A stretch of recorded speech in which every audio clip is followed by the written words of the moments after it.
114페이지로 가보세요. 114페이지. 자, 114페이지를 보시면 재무상태표 계정의 마감이 되겠습니다. 자, 재무상태표를 구성하는 계정들은 임시계정과 달리, 우리는 아직 임시계정 안 배웠어요. 이제 곧 배울 겁니다. 자, 밑에 보세요. 회계연도가 경과돼도 그 잔액이 0으로 되지 않고 차변 혹은 대변 잔액이 다음 회계는 2월 되죠. 아까 말씀드린 2월이란 말, 다음으로 넘어간다는 뜻입니다. 이런 재무상태표 계정은 임시계정처럼 마감분계를 필요하지 않아요. 그 마감분계라는 건 집합손익계정을 옮기는 거예요. 그게 뭔지는 좀 이따 보잔 말이에요. 아무튼 그게 필요치 않고요. 다음 절차에 의해서 마감된다. 다음 절차에 의해서 마감된다. 그런 뜻이에요. 자, 그러면 3회계번의 현금 계정을 예로 들어보자. 현금 계정인데, 자, 마감하기 전에는 차변이 얼마냐? 100만 원, 40만 원, 50만 원, 190만 원이죠? 그럼 대변은 얼마냐? 52만 원, 10만 원, 40만 원, 16만 원, 5만 원 얼마요? 123만 원. 우리가 봤던 거예요. 이렇게. 그러면 마감 후에는 어떻게 되냐? 그래서 그게 노트라고 하는 사실을 꼭 기억해야 됩니다. 지금 하고 있는 이 계정이라고 하는 게 노트다 그런 뜻이에요. 그래서 현금 노트가 있는데요. 내년도가 되면 새 노트에 쓰자 그런 뜻이에요. 무슨 말이냐면 자, 이게 현금 노트입니다. 차변이 190만 원이고 대변이 123만 원이에요. 이렇게. 근데 얘는 뭐냐? 2014년도 현금이란 말이에요. 그럼 2015년도는 새로운 노트에서 쓰자 말이에요. 2015년도.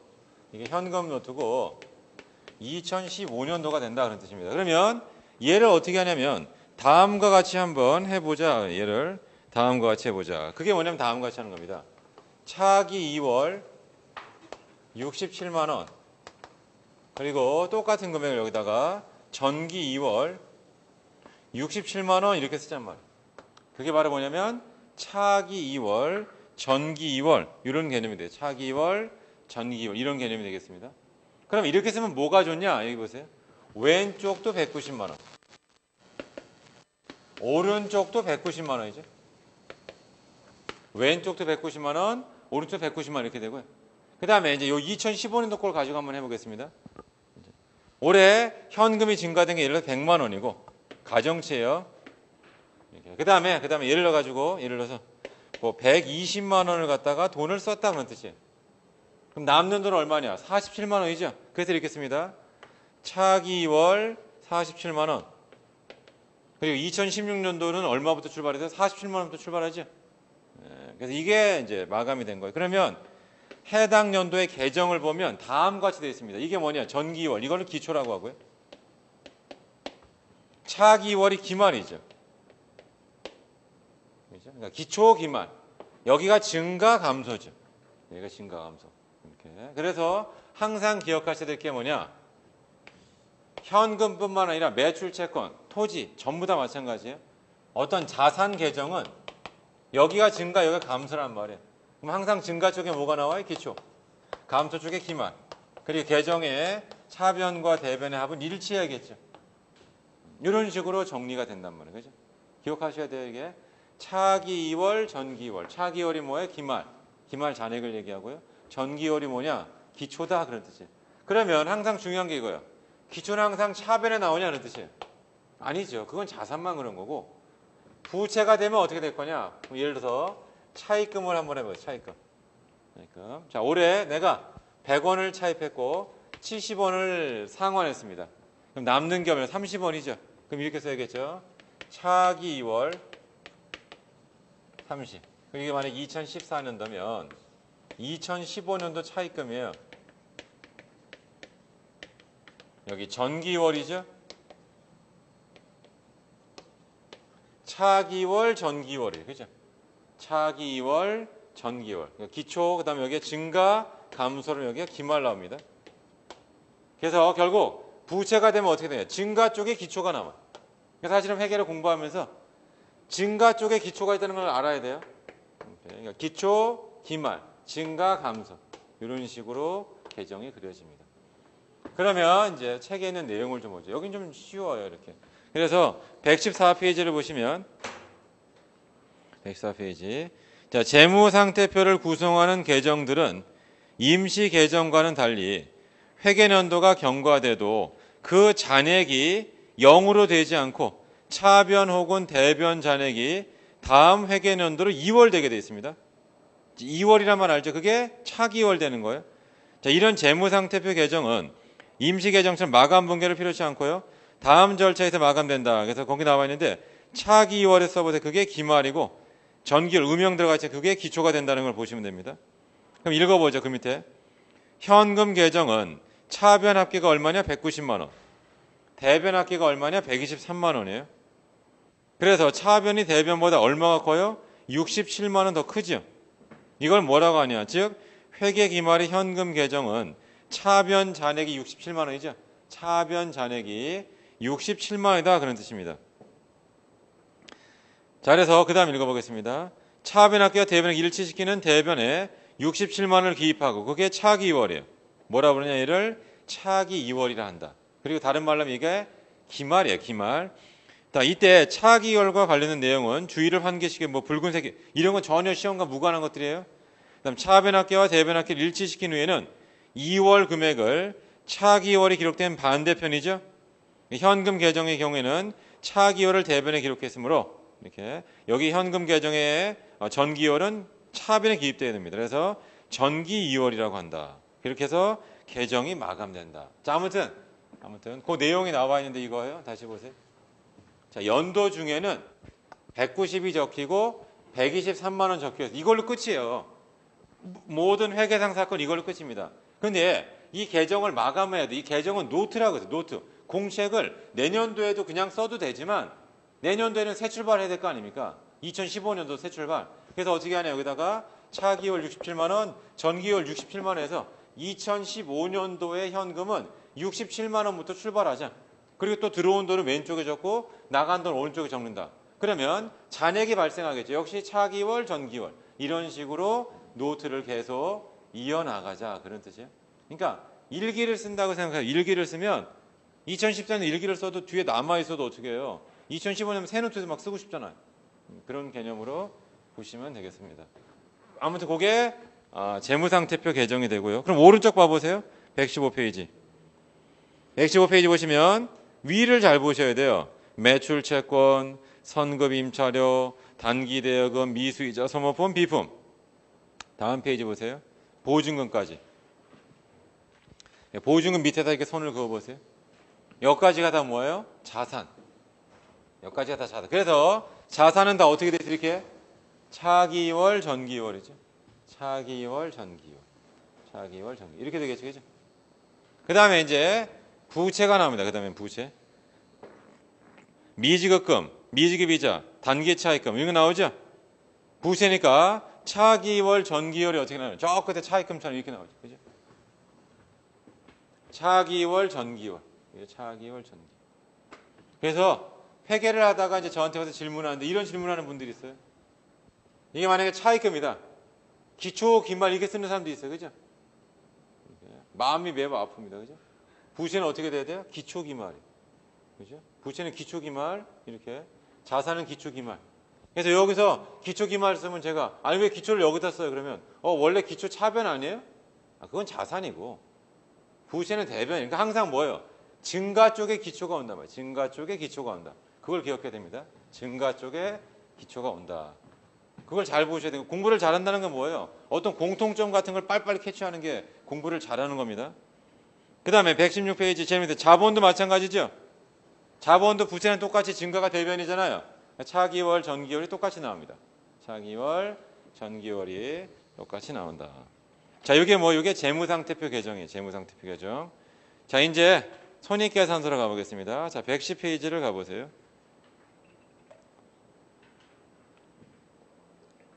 자, 계정의 마감의 1번. 임시계정의 마감이죠. 임시계정의 마감. 이게 손익계정이에요. 자, 급여가 비용이잖아요. 그죠? 읽어보겠습니다. 급여 계정은 한 회계년 동안 발생한 급여 금액을 집계한다. 그럼 이 문장을 읽으면 내공이 약할 때는 급여 계정에는 급여가 집계되네.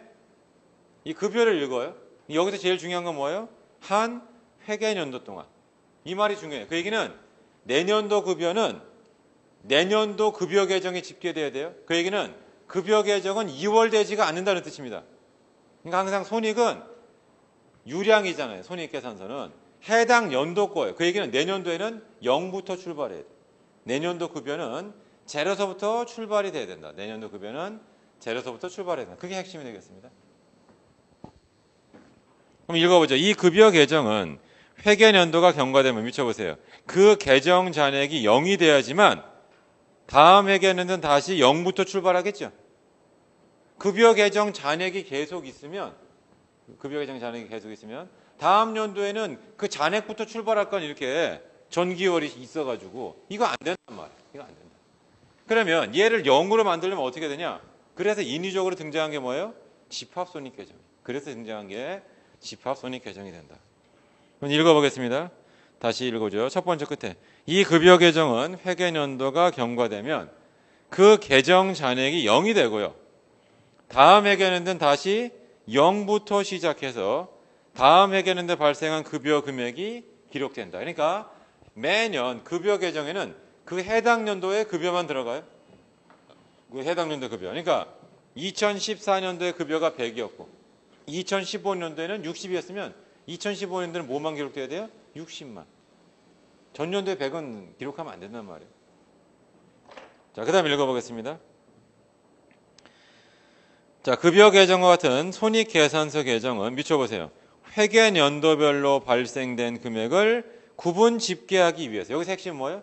회계연도별로 발생된 금액이에요. 회계연도별로 발생된 금액이다. 그 얘기는 내년도에는 내년도 급여만 집계돼야 되고 그 다음 연도에도 그 다음 연도 급여만 집계되겠다. 그런 뜻입니다. 자, 읽어보죠. 자, 급여 개정과 같은 손익계산서 개정은 회계연도별로 발생된 금액을 구분 집계하기 위해서 미쳐보세요. 회계연도가 경과되면 그 개정 잔액을 0으로 만들어준다. 이처럼 회계연도 경과 시 그 잔액을 0으로 만들어줘야 되는 개정을 임시개정이라고 하고 다 수익비용, 손익개정이다. 그런 뜻입니다. 그럼 이런 임시개정을 마감하기 위해서는 3단계예요. 1단계가 뭐냐? 수익을 마감하고요. 2단계가 비용을 마감한다. 어디로 마감하냐? 집합손익계정으로 모은다 그런 뜻이죠. 그죠? 집합이란 말이 모여라 그런 뜻 아니에요. 그죠? 그죠? 우리 집합하면 다 모이잖아요. 바로 그 뜻입니다. 그래서 3단계는 집합손익계정을 마감하는데 자, 오른쪽 보세요. 111페이지. 자, 가로 1번입니다. 거기 보시면 수익계정의 마감이죠. 그래서 걔는 뭐냐? 모든 수익은요. 집합손익계정 대변으로 갑니다. 모든 비용은 집합손익계정 차변으로 간다. 그게 핵심이에요. 수익 비용은 집합손익계정으로 가는데 모든 수익은 집합손익 대변, 모든 비용은 집합손익 차변이 된다. 그럼 쟤를 한번 해보겠습니다. 자, 여기 수익에 뭐가 있냐? 용역수익이 있습니다. 그래서 얼마냐면 50만 원, 24만 원이에요. 공세겐 띄고 하겠습니다. 그럼 대변 잔액이 74만 원이죠. 가만 내버려두면 어떻게 되냐? 여기부터 가만 내버려두면 여기다가 차기 2월, 전기 2월 이렇게 쓸 거 아니에요. 이게 2014년도면 이게 2015년도에 차기월, 전기월 나오면 안 되잖아요. 이렇게. 그러면 이걸 어떻게 할까에다가 누가 아이디어를 냈습니다. 그러면 이렇게 해보자. 그게 뭐냐? 집합손익계정이라고. 얘는 가상의 계정이에요. 가상이란 말은 잠깐 있다가 없어집니다. 그 잠깐이라는 게 뭐예요? 결산할 때만 잠시 있다가 없어진다. 그래서 어떻게 하냐면 이렇게 할 거면 이걸 여기 보세요. 핀셋으로 찝어서 이걸 찝어다 여기다 놓고 싶다. 근데 회계는 이렇게 찝어다 놓을 수가 없어요. 항상 추가 분계를 넣어줘야 된단 말이에요. 그래서 다음과 같은 추가 분계를 넣자. 다음과 같은 추가 분계가 뭐냐면 이런 식으로 하잔 말이에요. 수익을 왼쪽에 적으면서 여기다 집합손익을 써보자. 얼마 쓰면 돼요? 74만 원. 이렇게 한번 써보자. 그러면 이걸 여기다 써야죠. 그리고 이거를 여기다 써야죠. 이런 식으로. 그럼 얘는 대변이 얼마에? 74만 원. 차분도 74만 원이니까 계정의 잔액은 얼마예요? 0. 내년도에는 얼마부터 출발해야 돼요? 수익이 0부터 다시 출발한다. 0부터 다시 출발한다. 그래서 결론은 뭐냐? 여기 보세요. 분계할 때 수익은 대변이에요. 전기할 때도 수익은 대변. 그죠? 시산표에도 수익은 대변. 집합손익에서도 대변이죠. 그래서 111페이지 보시면 상단 네모박스입니다. 상단 보시면 네모박스의 분계를 보시면 용역수익 차변 73은 대변의 집합손익이죠. 이 분계를 보고 선생님 수익이 취소된 건가요? 얘는 회계상 사건이 아니에요. 지금 결산을 하고 있는 거예요. 장부를 마감하기 위한 겁니다. 그러니까 아까 우리가 했던 이런 것들은 다 회계상 사건이에요. 지금 실제로 이자가 발생했잖아요. 이게 얘는 수익이 취소되는 게 아니란 말이에요. 계정을 마감하기 위해서요. 계정을 마감한다는 얘기는 이 수익을 집합손익으로 보내기 위한 겁니다. 그러니까 얘는 회계상 사건이 아니에요? 회계상 사건이 아니에요. 수익이 취소된 일이 발생한 게 아니고 그냥 내년도에 수익을 0으로 만들어주기 위해서 인위적인 테크닉을 한 거다 그런 뜻입니다. 그러니까 111페이지 보시면 알겠지만 수익이 차변에 없어져야죠. 왜? 수익은 원래 대변이에요. 그래서 계정을 채워주기 위해서 차변에 줬고 걔를 집합손익으로 가라. 그러면 111페이지 가운데가 중요해요. 마감 분계 전에는 수익의 대변에 있죠. 74만 원과 이자 수익 5천 원. 마감 분계 자체가 이거죠. 수익을 취소하면서 얘를 집합손익으로 보내자. 그럼 수익 계정 차변을 채우면서 집합손익 대변을 채우죠. 그래서 집합손익 계정으로 간다. 그런 뜻입니다. 그러면 밑에 이제 비용을 봐보세요. 비용. 다음 페이지를 보겠습니다. 자, 112페이지 보시면 알겠지만 급여, 관리비, 임차료, 소모품비, 감가사비, 이자 비용이 다 비용이잖아요. 비용의 발생은 뭐예요? 차변. 그걸 없애줘야 되기 때문에 그러니까 계정 하나만 가지고 해볼게요. 급여 계정이 있다. 급여가 16만 원 있습니다. 급여는 비용이니까 16만 원이 차변이란 말이에요. 얘를 없애려면 어떻게 되냐? 여기다 급여를 쓰면서 여기다 집합손익을 쓰자. 이런 식으로. 그러면 집합손익 계정에 16만 원 이게 급여가 나오죠. 근데 급여 계정은 대변에 16만 원 하니까 잔액이 0이 나오잖아.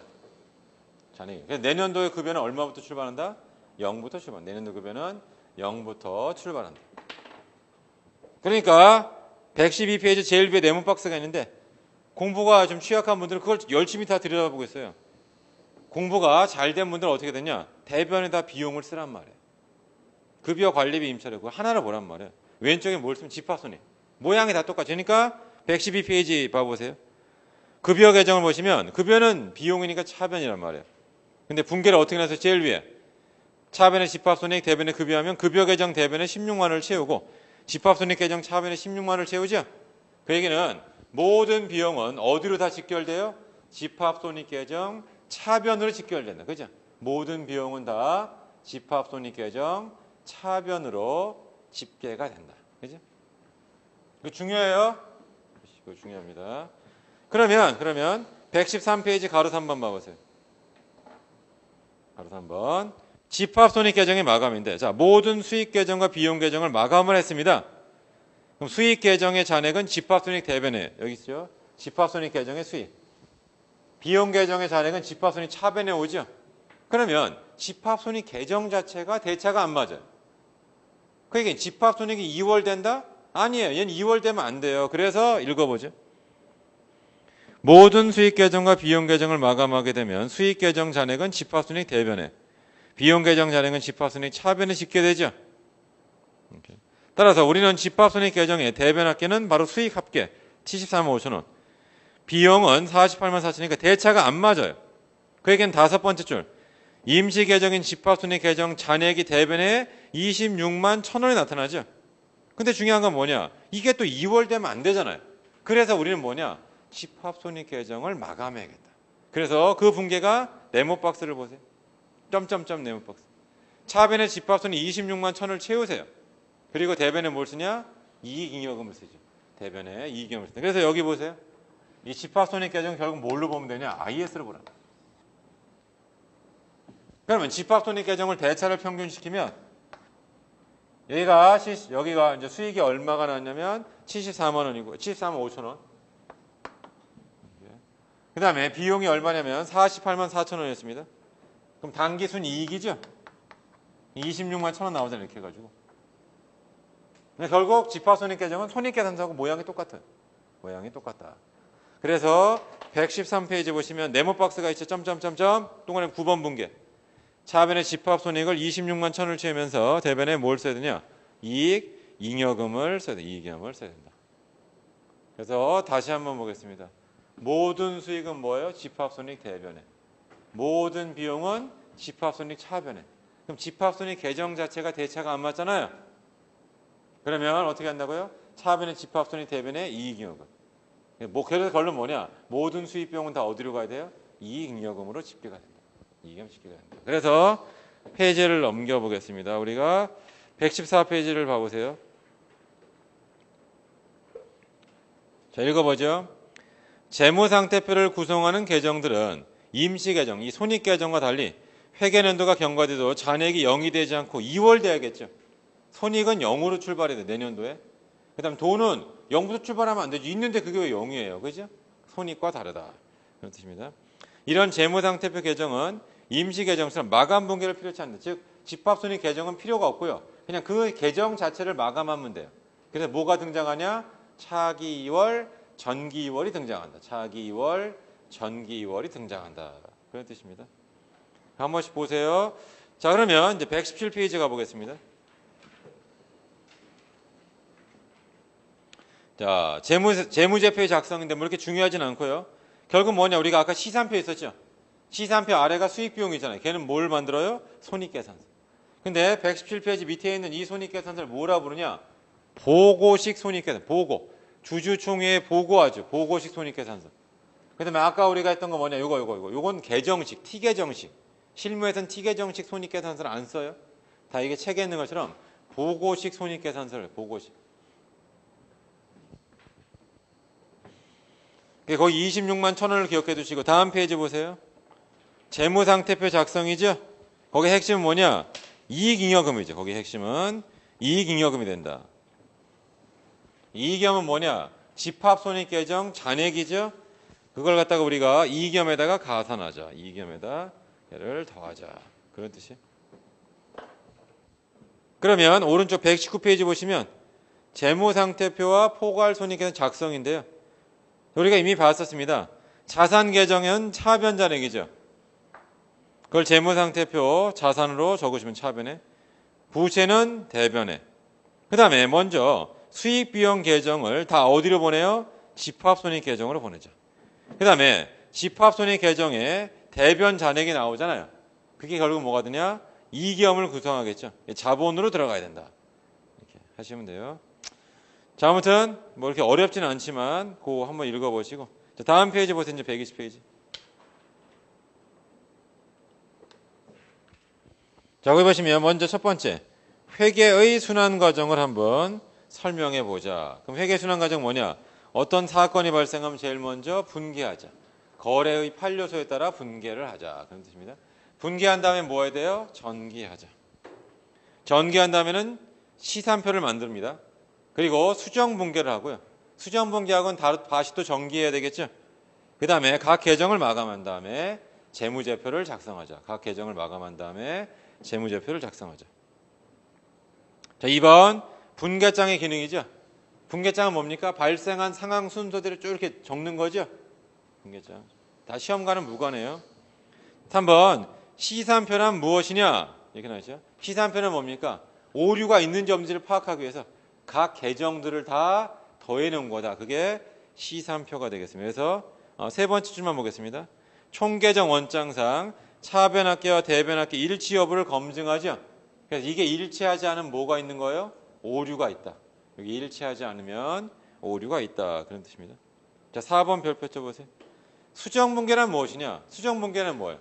수정분개는 기중의 회사가 현금주의로 장부를 만든 거를 발생주의 장부로 옮기는 걸 말이죠. 바꾸는 걸 우리는 수정분개, 그죠? 그러니까 현금주의를 발생주의로 바꾼다. 그걸 우리는 수정분개, 그거를 우리는 수정분개 이렇게 이야기합니다.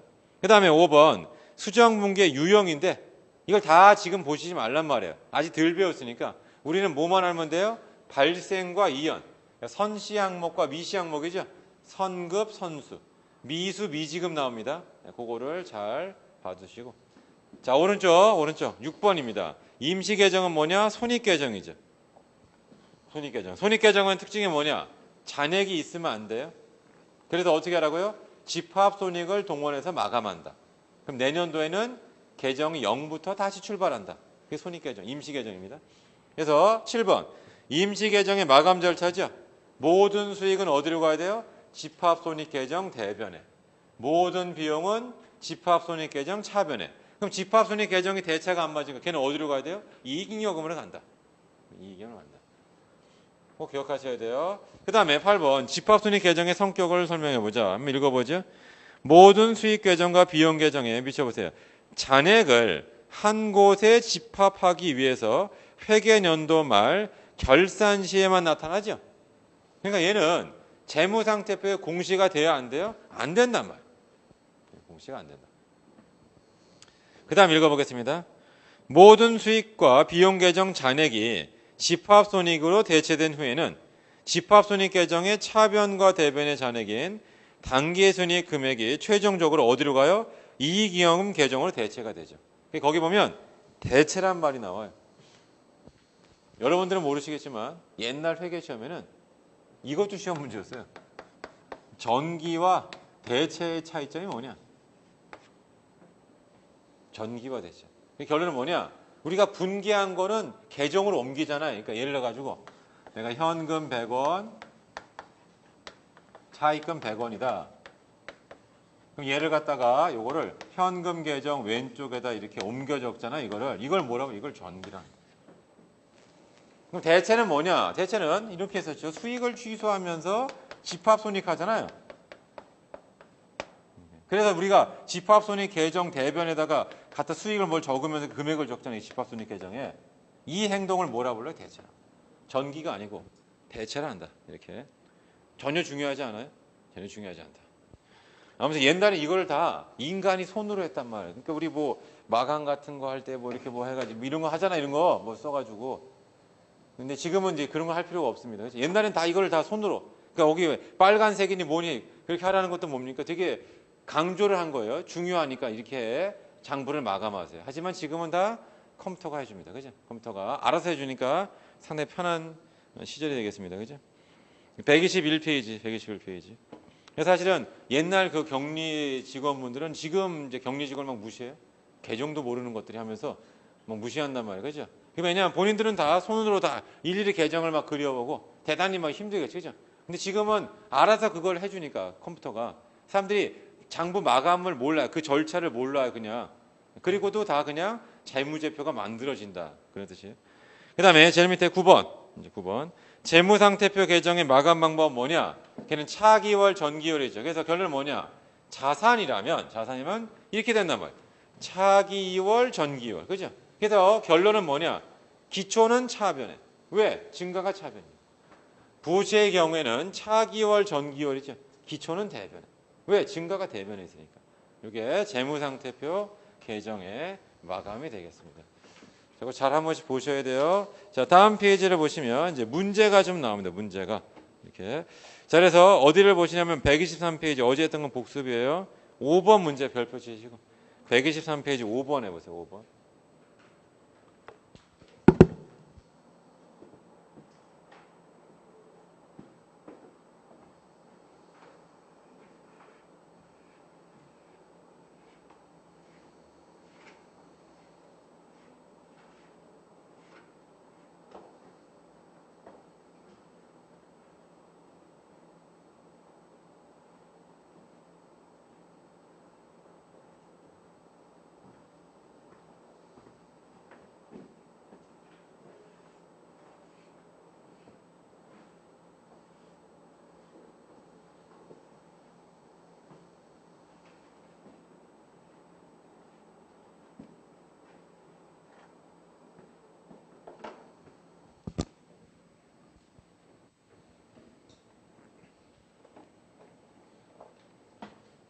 자, 5번 보겠습니다. 영업개시 1000년도고요. 수정전 시산표 해봤더니 소모품 계정을 여기다 써보세요. 자산이에요. 그죠? 그러니까 트라이얼 밸런스를 봤더니만 여기 소모품이라고 하는 자산으로다가 공생에 띄고 하겠습니다. 얼마가 적혀있냐? 12만 4천이란 말이에요. 근데 기말에 보유하고 있는 건 3만 6천이니까 얘가 3만 6천이 돼야 돼요. 그래서 어떻게 되냐? 분계를 다음과 같이 해야죠. 소모품이라고 하는 게 8만 8천이 없어지면서 얘를 소모품 B로 써야겠죠. 이런 식의 수정문계 들어가야 된다는 뜻이에요. 이런 식의 수정문계. 그러면 수정 후 시산표에는 어떻게 표시가 되겠어요? 소모품이 12만 4천에서 8만 8천 없어졌으니까 소모품이라고 하는 자산은 3만 6천 원. 그 다음에 밑에 소모품 비중에 있는 비용이라고 쓸게요. 비용은 얼마에? 8만 8천. 이런 식으로 돼야 되겠죠. 그렇죠? 따라서 두 번째 질문입니다. 소모품 잔액이 3만 6천 원이면 소모품에 대한 적절한 수정 문제를 했을 때 영향이 뭐냐? 1번 순이익은 어떻게 돼요? 이거죠. 비용이 8만 8천 원만큼 발생했으니까 순이익은 8만 8천 원 감소한다. 그죠? 자, 동그라미 2번. 3만 6천 원만큼 비용 계정 차변 기입이 아니고 여기 있죠. 여기. 8만 8천 원 비용 계정 차변 기입. 그 다음에 3번. 자산은 얼마 감소했어요? 여기 있죠. 자산은 8만 8천 원 감소했죠.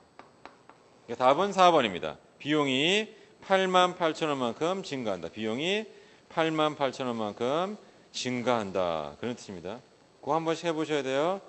자, 그 다음에는 127페이지를 보시면 14번 있어요.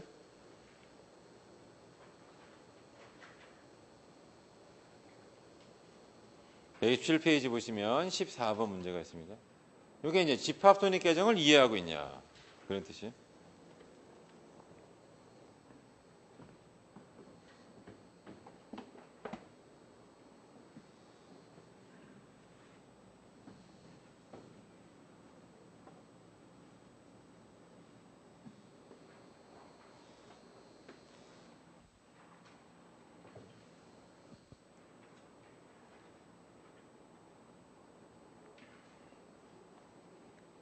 자, 14번 한번 해요. 14번. 자, 얘는 소모품과 소모품비예요. 계정인데 얘는 뭐냐? 자산. 얘는 뭐냐? 비용이 되겠죠? 얘는 비용이 된다. 그런 뜻이에요. 그러면 소모품은 7월 1일 날 현금이 8만 원 돼 있잖아요.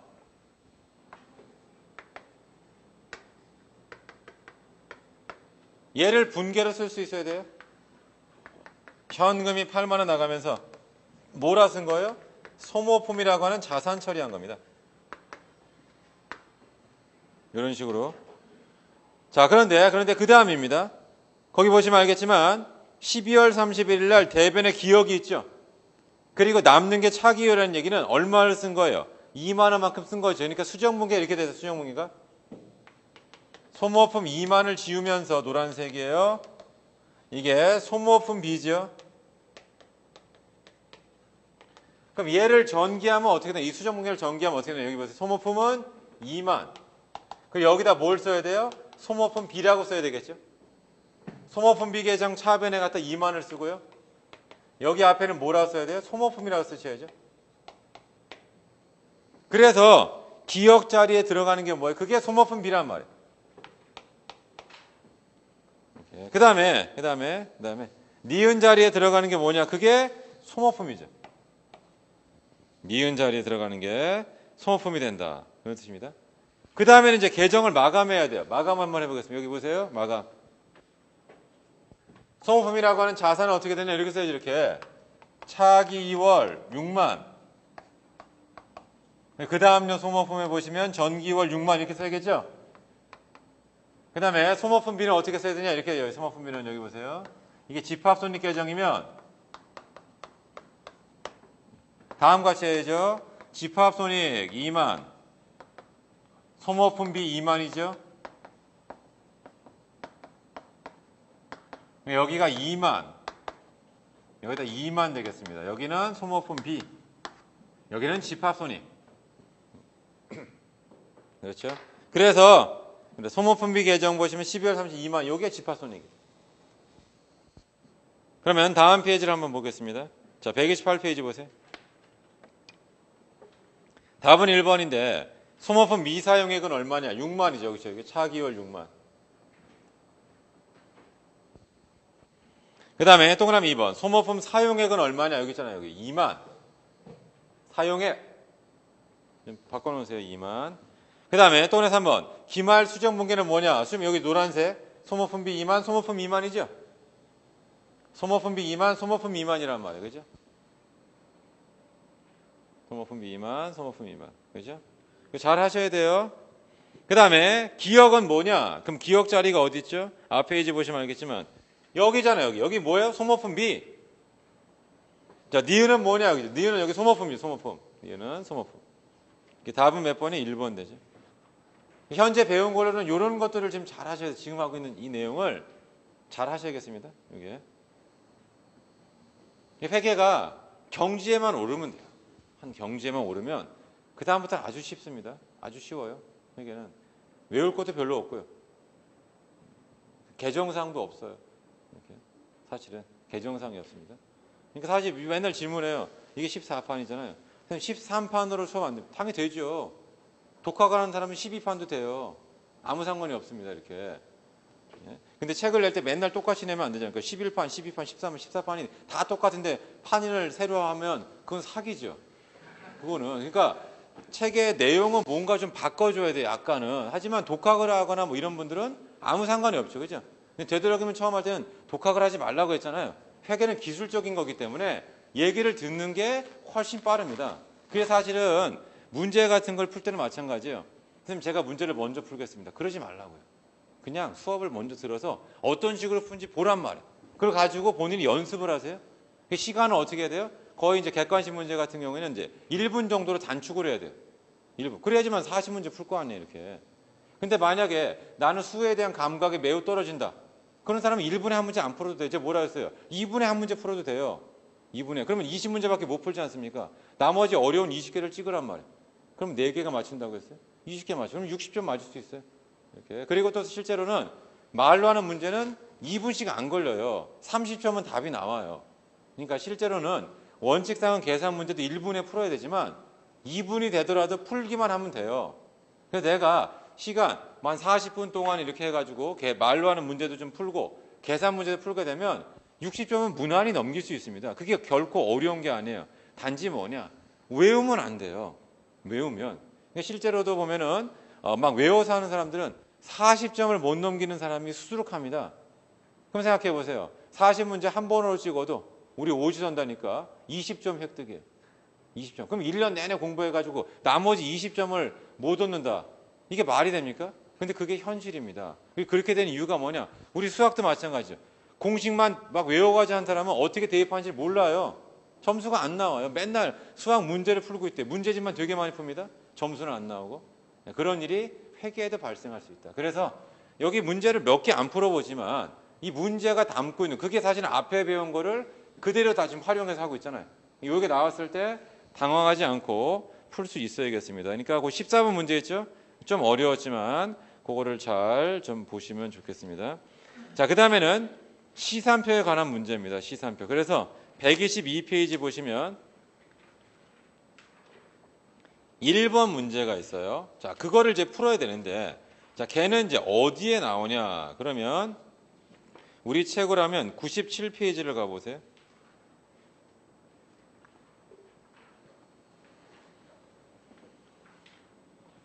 자, 97페이지를 보시면 수정전 시산표의 작성이죠. 수정전 시산표의 작성 이렇게 나와 있잖아요. 그러면서 우리가 시산표는 이제 어떻게 하는지 알았어요. 다음 페이지 보세요. 제일 위에. 시산표의 기능에서 차변합계와 대변합계 일치 여부 검증이죠. 그리고 우리가 2번. 시산표의 오류 검증 기능인데 이걸 안 했단 말이에요. 그걸 한번 해보자. 이 시험에 이게 한번 나와야 돼요. 근데 아직 안 나왔어요. 준비해야 돼. 그죠? 용암이 분출하는 것처럼. 우리가 뭐 며칠 전에도 뭐 대구인가 쪽에서 막 지진 비슷한 거 나와가지고 사람들이 막 걱정해요. 근데 뭐 지질학자들은 우리 큰 지진은 안 날 테니까 걱정하지 말아라. 근데 우리는 계속 나면 이제 불안해하고. 그 다음에 잠실도 가기 싫잖아요. 그 롯데월드, 뭐 석촌호수 뭐 거기 해가지고 느낌에는 뭐 싱크홀처럼 뭐가 하나 펑 터질 것 같은 그런 불길한 예감이 있습니다. 인터넷 보면 계속 그런 불안감이 있어요. 웬만하면 이제 우리가 잠실에 안 가야겠죠. 자, 아무튼 뭐냐면 아무튼 그런 것처럼 무언가 조짐이 있어, 조짐. 그래서 여기 나와 있는 시산표의 오류 검증 기능도 바로 우리 시험에 한 번은 나와, 한 번은. 자, 내용을 보겠습니다. 시산표라고 하는 것은 대차 평균이에요.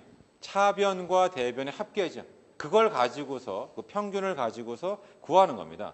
그런데 시산표에 보면 대차가 안 맞거나 하면 뭔가 틀린 거죠. 근데 대차가 맞지만 그래도 틀린 게 있단 말이에요. 대차가 맞지만 틀린 게 있다. 그런 뜻입니다. 그러면 그게 뭔지를 한번 해보자는 말이에요. 자, 아까 제가 썼습니다. 그럼 이게 분계된 거를 전기해야 돼요. 자, 현금 계정에다가 100. 그 다음에 여기 차입금 계정에다가 100. 이렇게 쓰고 이 계정들을 합친 게 시산표잖아요. 합친다는 말은 제가 뭐랬어? 포개란 말이에요. 포개면 차변도 100, 대변도 100이잖아요. 그런데 이제 차이가 나는 걸 한번 찾아보겠습니다. 이런 거 봐보세요. 자, 이게 옛날에 수작업은 손으로 하기 때문에 손이란 얘기는 노트를 한단 말이에요. 그 얘기는 옆에 분계장이 쭉 돼 있죠. 그 다음에 어떻게 하냐면 분계장을 갖다 놓고 나서 이렇게 합니다. 현금 노트를 펼쳐요. 그 다음에 분계장에 보면은 현금이 들어간 거를 지금이라고 하면 이제 형광펜으로 칠하겠죠. 현금 요거 여기다 적고 그 다음에 여기 밑에 여기 현금에서 이걸 여기다 적고 이런 식으로 적는단 말이에요. 근데 그러다 보면 인간이기 때문에 어떤 실수하는 다음과 같이 합니다. 여기다 100을 적어야 되는데 가끔은 10을 적기도 하고요. 또는 1000을 적기도 해요. 그게 뭐냐면 숫자 배열이 안 맞으면 시산표가 이제 튀어나옵니다. 오류가 발생하는 거예요. 그러니까 여기는 100을 잘 적으면 여긴 1000을 적거나 10을 적으면 오류다. 그런 뜻입니다. 자, 또는 이런 일이 발생할 수가 있어요. 자, 뭐냐면 이건 적었어요. 이거를 적어야 되는데 적은 줄 알고, 그죠? 착각할 수 있죠, 그죠? 잠시 우리 뭐 화장실 갔다 온 다음에 뭐 잊어버린다 이런 것처럼 이걸 안 적을 수 있어요. 그러니까 어느 한쪽을 빼먹는다는 뜻입니다. 이렇게. 아시겠죠? 자, 그다음에 이런 것도 오류가 있을 수 있습니다. 이런 거 뭐냐면 두 번 할 수도 있어요. 오류죠. 이거는 하나밖에 없는데 두 번 한다. 이런 일이 왜 발생하냐? 예를 들어서 격리 직원이 한 병만 있는 게 두 병이 있다. 교대조가 있다. 뭐 이렇게 생각해 보세요. 그러면 앞에 사람이 안 한 줄 알고 했어요. 또는 뒤에 사람이 해야 되는데 걔가 할까? 내가 그냥 해놓고 가야지 해서 이거 할 수, 그럼 두 번 할 수 있잖아요. 이렇게. 이런 거 오류입니다. 그죠? 또는 앞 사람을 너무 믿어가지고 그냥 안 해버릴 수도 있고요. 실제로는 대차가 평균이지만 오류가 발생할 수 있습니다. 그래서 98페이지 네모박스가 시험 문제예요. 자, 시산편에 발견할 수 있는 오류죠. 있는에 동그라미 치시고.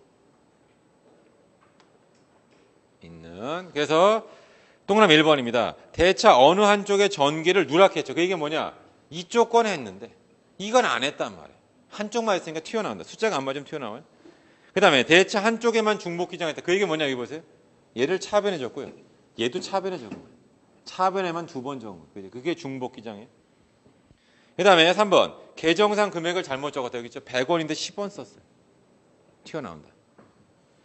그 다음에 동그라미 4번. 계정 자체의 대차합계 및 계정 잔액 계산에서 오류가 발생하죠. 그러니까 지금이야 뭐 엑셀처럼 뭐가 알아서 더해지지만 옛날에 그걸 일일이 다 했죠. 그죠? 그러니까 숫자를 이제 잘못 더할 수도 있다. 그런 뜻입니다. 이번에는 발견할 수 없는 오류 봐보세요. 전기를 누락한다. 그 얘기는 아예 안 해도 대차는 평균이에요. 또는 대차 양편에 틀린 금액을 같이 전기하죠. 두 번 했단 말이에요. 또는 뭐냐? 반대로 해요. 반대란 말은 뭐냐면 여기 보세요. 얘를 대변해. 이걸 차변해. 그래서 대차는 평균이에요. 하지만 오류죠. 그런 겁니다. 그러면 자, 이제 122페이지 가보세요. 1번 문제에서 1번 문제가 풀릴 겁니다. 우리가 지금 하고 있는 게 실제 우리 시험에는 나올 가능성이 낮아요.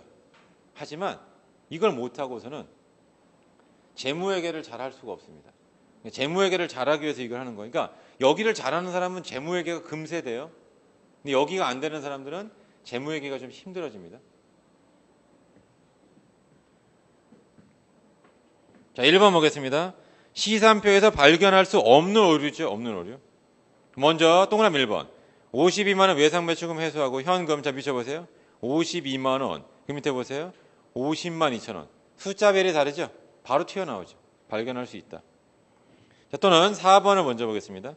매입자면 20만 원 지급하고 현금의 대변은 20만 원, 그다음 차변 2만 원이죠. 20만 원과 2만 원 숫자가 다르잖아요. 바로 튀어나온다. 대차가 안 맞으면 튀어나와요. 그다음에 동그라미 2번을 보겠습니다. 20만 원 외상 매칭 회수하고 현금 20만 원 차변 기입해 있으나 외상 20만 원 차변 기입이죠. 두 개 동그라미 쳐보세요. 차변 기입, 차변 기입. 차변에만 두 번 했단 말이에요. 하나를 차변했으면 다른 하나를 대변해야 되잖아요. 그죠? 그러니까 차변 두 번 하면 바로 튀어나온다. 답은 3번입니다. 자, 3번은 뭐냐? 3번은 뭐냐? 현금 계정을 꺼내야 되는데 토지 계정했죠. 그러니까 여기 보세요. 현금 계정해야 되는데 이걸 토지 계정에다 집어넣었어요. 그래도 대차는 평균이란 말이에요. 오류지만 못 찾는다. 오류지만 못 찾는다. 그런 뜻입니다. 아시겠죠? 잘 보세요. 그럼 다시 한번 또 그거와 관련된 거를 연습해 보죠. 자, 126페이지.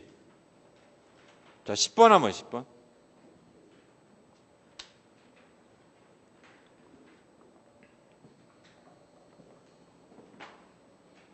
그것까지만 하고 또 잠깐 쉬겠습니다. 쉰 다음에도 계속 이제 문제를 풀면서 복습을 좀 할 거예요.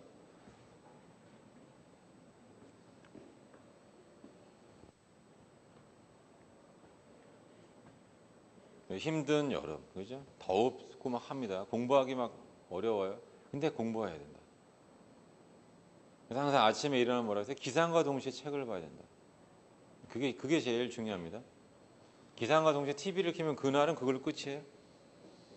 무조건 이제 책을 봐야 된다. 그리고 이제 배가 고파지면 이제 밥을 먹고 공부하다가 너무 좀 힘들면 약간 뭐 잠을 잔다 이렇게 해야지. 뭐 일요일 아침서부터 뭐 책을 보냐? 그러면 안 돼요. 그러니까 누가 더 효율적으로 최대한 공부에 이제 몰입을 하고 하냐. 이게 고시 공부에서는 제일 중요합니다. 세상이 점점 경쟁이 더 치열해지잖아요. 그죠? 경쟁이 아주 치열해집니다. 공무원 시험만 해도 그래요. 공무원 시험만 해도. 옛날에 거짓말 안 하고 이제 뭐 회계 이제 20문제면 3분이면 풀었습니다. 단답형. 보자마자 막 찍어가지고. 근데 지금 그렇지 않아요. 지금 20분 충분히 막 걸리고요. 3점 미치려고 하니까 공부하는 그 범위도 완전 달라지고. 그럼 왜 이렇게 된 거냐? 그 옛날에 공무원 수행하던 업무랑 뭐 많이 달라져. 그게 아니에요, 그냥 사람이 많아서 어설프게 문제 내면 다 100점이에요. 학력도 되게 높아졌습니다. 그러니까 여러분들이 힘을 내서 하셔야 돼요. 자, 10번 문제 보죠. 발견할 수 없는 오류가 뭐냐? 그럼 동그라미 1번. 15만 원 차변기입, 10만 원 대변기입. 숫자가 다르죠? 바로 튀어나온다. 동그라미 4번을 보세요. 현금 계정 차변에 10만 원, 외상 매입금 계정 차변에 10만 원, 차변에 두 번 적었죠? 대변에 없잖아요. 바로 튀어나온다. 자, 동그라미 2번입니다. 현금 계정 대변에 30만 원, 차변에 15만 원 바로 튀어나오죠? 답은 3번이다. 답은 3번. 자, 얘는 뭐냐면 10만 원입니다. 10만 원에 단기 매매 증권을 15만 원 처분하고 차변에 15만 원, 대변에 15만 원. 원래 10만 원씩 적어야 되는데 이렇게 틀려잖아요. 하지만 대차가 맞죠? 못 찾는다. 답은 3번 되겠다. 답은 3번. 자, 일단은 그 정도 하겠습니다. 그 정도 하고 잠깐 쉬었다가 문제를 좀 더 풀어보죠. 잠깐만 쉬겠습니다.